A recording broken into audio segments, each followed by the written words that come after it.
But in the floods, our house did get washed away, bits of houses, and all people dying.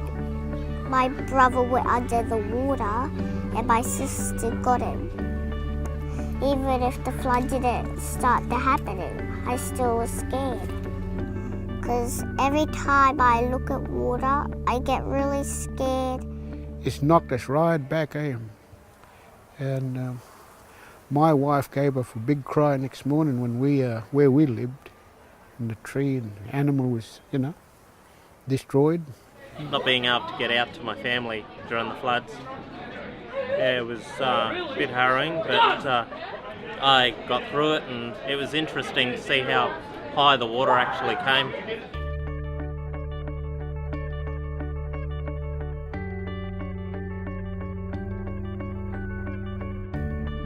Creative Recovery Pilot Project is an initiative of the Australian Council for the Arts, Arts Queensland and 3 local governments, working with 4 arts organisations to roll out a series of projects across the state to explore this question: what role does creativity play in community recovery after a natural disaster?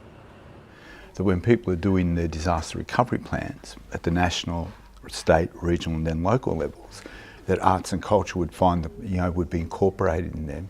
I found with Cyclone Larry, somebody approached me and had to push me to actually write. This was a journalist putting together a book about, your experience with the cyclone.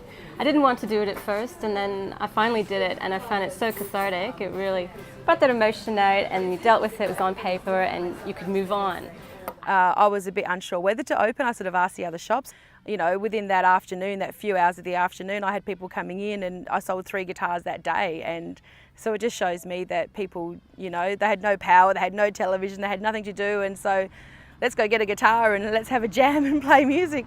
The Arts Centre's just been equipped with solar power, and we've realised that in a cyclone, people often lose power for quite long periods of time, and that the Arts Centre itself might be able to be a bit of a hub in the next disaster. Probably the largest challenge for the Creative Recovery Pilot Project is that there is so many industries and sectors, government agencies, humanitarian organisations involved in recovery, that the arts are a virtually non-existent player at that table.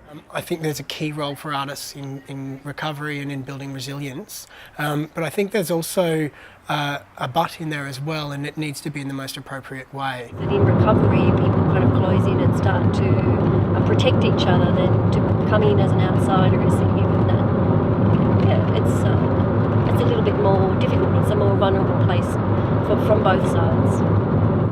I saw it as a challenge, and that's what it has been, I guess. I'm not a counsellor, so I thought I was going to have to be doing a lot of counselling. A big concern of mine was that having to dive around the topic that we're here to talk about, because I thought there was a lot of stress, but the kids seem to be dealing with it pretty well.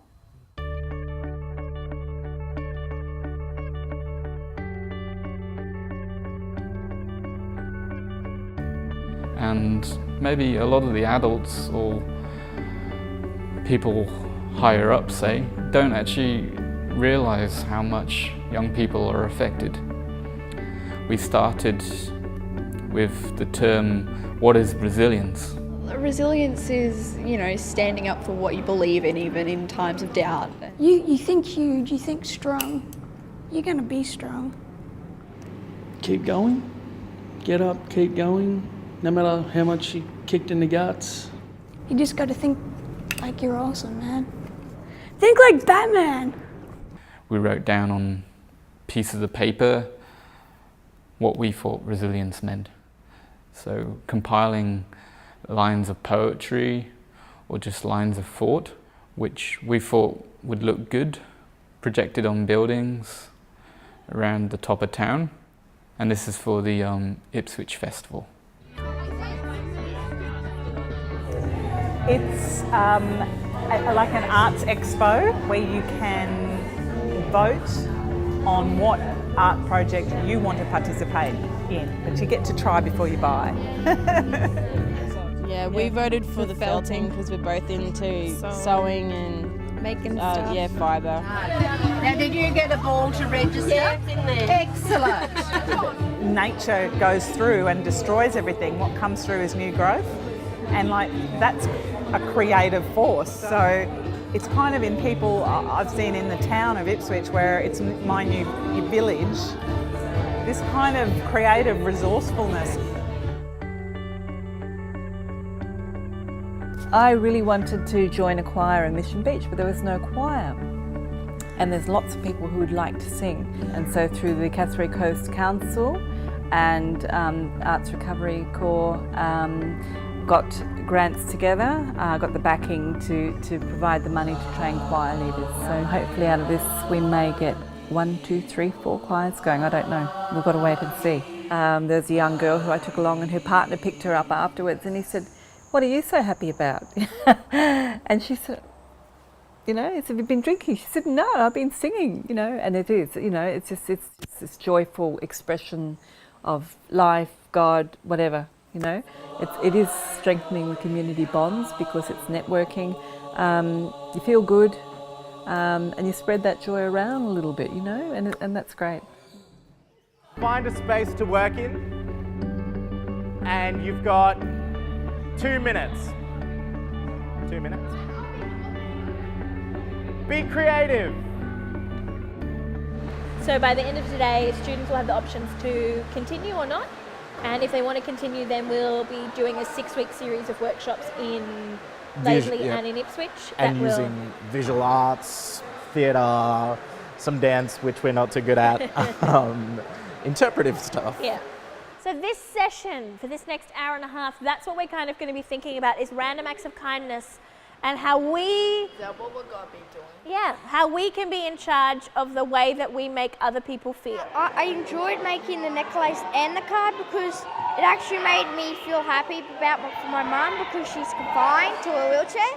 It's about a girl that is at a chemist and she does a lot for my brother and Shane and my mum. She's very nice and we have talks and stuff, and I decided to make a card for her because she's such a nice lady. Okay, Splashing About in the Catchment is a project where we've partnered with the Environmental Officer of the Lockyer Valley Regional Council. And it's come about in response to a lot of conversations we've had where there's been issues with young children responding with fear around changing weather since the floods. So basically what we're doing is we're talking about water in our local area, in our local catchment. And that's what we'll do, you and I will do that together. And then with Daryl, you're going to create a story about water and how it's moving through your local catchment and how important it is and who it might meet on the way. And then you're going to transform that story into an animation film with clay this afternoon. You ready, sound person? Okay, it's quiet in the studio, please. You know, you think, here are kids who've been traumatised, here are kids who've been through a big event. But get into a story, get into that space where they're being creative, and that just goes.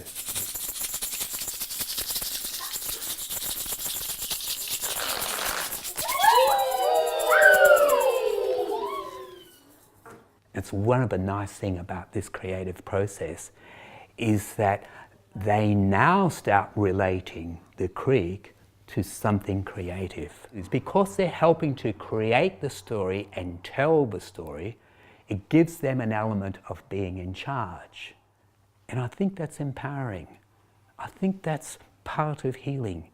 Are we going to change the thing what we said? What would you like to change it to, darling? Like wind sound, like a wind. You know what, why don't you do the wind sound while everyone else is going? Because that would be lovely if we had a whoosh. Can you make a movement to go with that? Whoosh.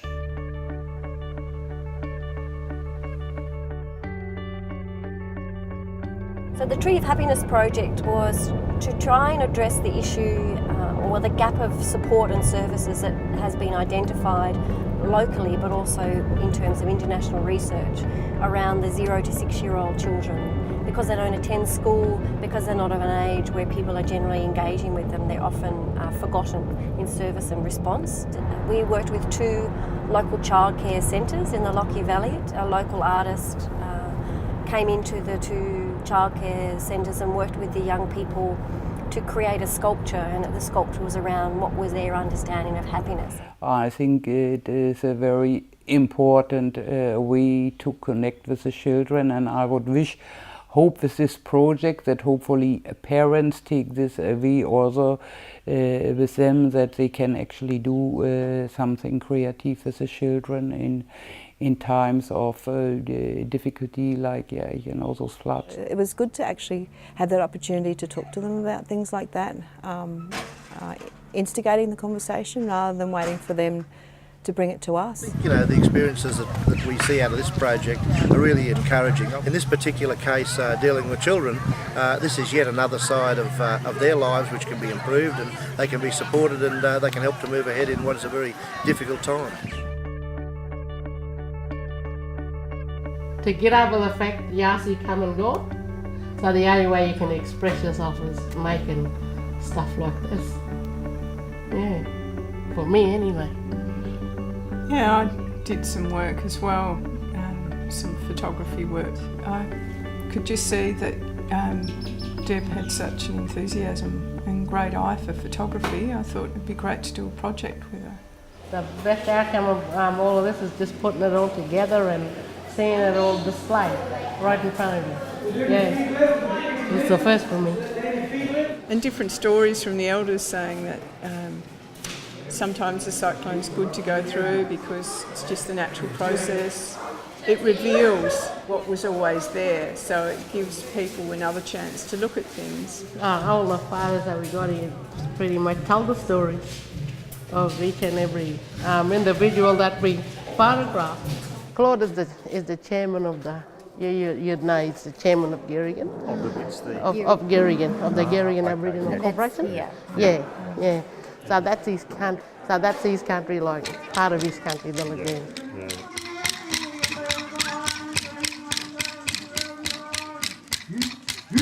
Tell you what, Gerrigan on top of the, it's got a shining light with all these artists around, and probably we might make it a little bit more with dancing and make it a little bit shining light more brighter, My writing project was for basically young mums to create a children's book from their photos of their children, and it could be creative or it could be actually based on like actual events. Some of her photos were down on the beach with all the trees down after Cyclone Yasi, and with her story idea that came out of it, she turned it from a negative experience of looking at all these trees are all down, how sad we've lost so much, to a little boy running around exploring and actually finding it really fun. And just, it's a new environment, it's positive.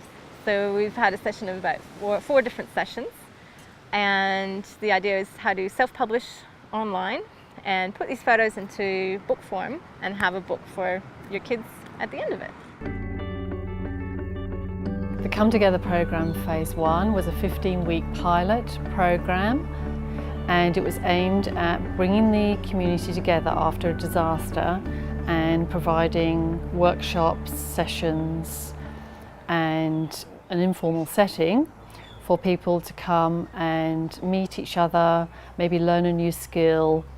It was also aimed at empowering artists in the area to get back to their craft and be facilitators, and I ran 29 sessions with 280 participants attending.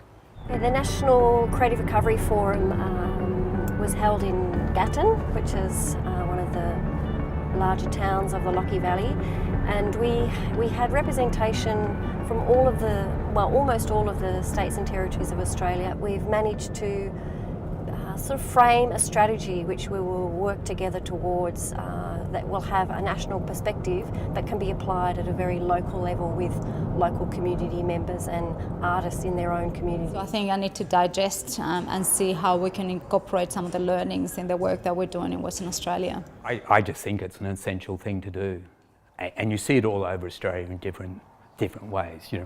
So there's a whole form of network here which can build a stronger foundation for communities in order to feel not only well connected but well supported. And I suppose that's what resilience is. Oh, it's gone really well. I don't think we've made a mistake really. It's like a team, and it's really, really great to learn. Yeah. I think one of my favourite moments was when we asked everyone to come forward and write on the wall. Yes. At first everyone hung back and there was just heaps of people in a big line. But then it's like it kind of beckoned and kept going, and then everyone came in a wave. It was like in Braveheart when everyone comes pouring down the hill. It really allowed me to reflect on what had happened in the floods, how bad it became, but then again afterwards how good it was that people all came together. Really still communities are coming together to still help people that were affected by the floods even now, over a year later. I believe that the role of creativity in disaster management is that it opens up a new way of viewing a process of engagement with community. And or a different tool that they could use to talk about their journey. I think getting people together. And that's like our strength and our unity. You can be creative and be yourself. Unlock emotions, I guess, is one of the big things. Art always soothes the soul. When the talking wasn't enough. Talking about a topic in a different way and working through emotions. Think a little bit outside the box, to just think a little bit away from their own lives. Maybe figure out who they are again. It allows the community to celebrate what we do have. Sometimes, even in the worst situations, there is joy. Really channel that, that vibe and that energy and that want to do more for the community, really. But it gives people an outlet and it makes people feel good. I'm very passionate about providing people opportunities to do that. It was a very ambitious project in a very short period of time with a limited number of resources, and it's been from the sheer passion, dedication and commitment from everybody who's worked on the project that we've been able to achieve together what we've achieved. The biggest challenge for me is to create some bridges for the communities that we've been working with into more ongoing support and infrastructure and organisations and relationships, which will continue the work that we've been trialling. So this project has helped me link together with other fellow artists, fellow writers as well, and I'm at our Mission Arts Centre here, that's pretty new. I'm also made some connections with them to do workshops in the future. That's what's great about a project like this. It sparks the possibility and okay, we did that, it was a success, let's make it even better next time. I think that the fact that now we know the arts, culture and creativity have a huge role to play in a community's recovery means that in the future we will be able to have a place at the table of broader recovery.